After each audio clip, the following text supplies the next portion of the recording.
The Ankheg is our monster for today's video, and it's surprisingly simple. It's not terrible. It does have a few weird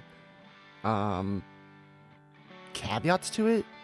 For example, its natural armor is 14. That's totally fine. That's totally fine. But whenever it's knocked prone, its natural armor goes down to 11. I don't see why. I honestly don't. I mean, maybe the designers thought that, oh, since it's on the ground and it's like this large creature, you should be able to hit it easily. I feel like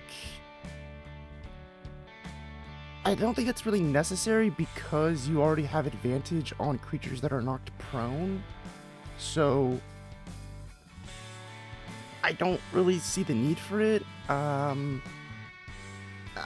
I guess maybe if armor was really powerful, if like they had adamantine, or how do they pronounce it, armor, like the strongest armor there is in a D&D universe or Pathfinder universe or whatever kind of universe that your TTRPG has an Ankheg in, then maybe, sure. But since the Ankheg in the Monster Manual book doesn't have armor like that, it's just natural armor, I don't see the point. I really don't. But okay, whatever. It does have acid spray. However, it has a recharge rate of 6. I never really understood recharge rates or whatever they're called in D&D. I never really understood them. I feel like they should just write it how some abilities are for players, where it's like, oh,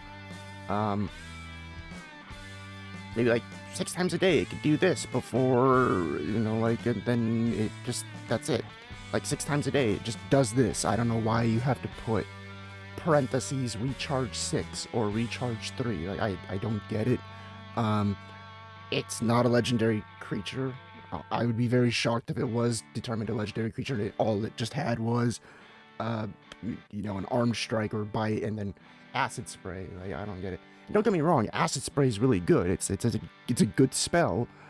I think it's called a spell. I think it is, and it's a good ability, honestly. But I don't think it needs a recharge rate. I feel like if they just wrote it as use it 6 times a day, and that's it, I feel like that'd be all right. But yeah, I wouldn't really change much to the Ankheg. I think its speed is fine, its armor's fine, its health is fine. It doesn't have immunities, condition immunities, resistances whatsoever, or vulnerabilities. I think that's totally fine because of the CSAR, the challenge rating that it's at, which is 2, and the abilities that it has, and just for what it actually is, I think it's perfectly fine.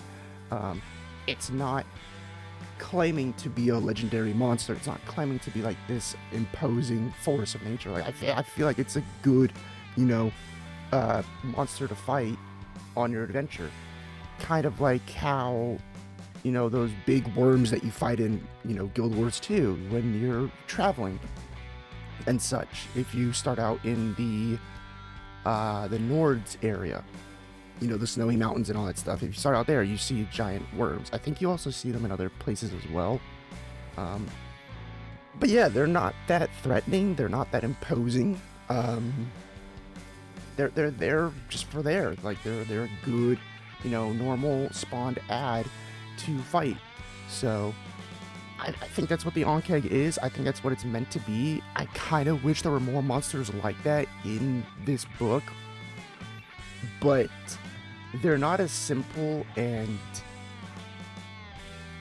like rewarding as this Ankheg. I think the Ankheg is probably the most simple and easygoing monster that you could put up against your party that's at a lower level. So I'm actually happy about this.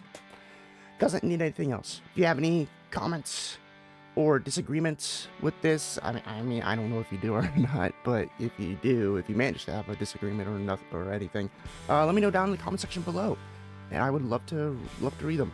I still would love to read all your comments on the other past videos. This is episode 5, so would really love to hear your suggestions, your disagreements, whatever. I would really, really love to get your input.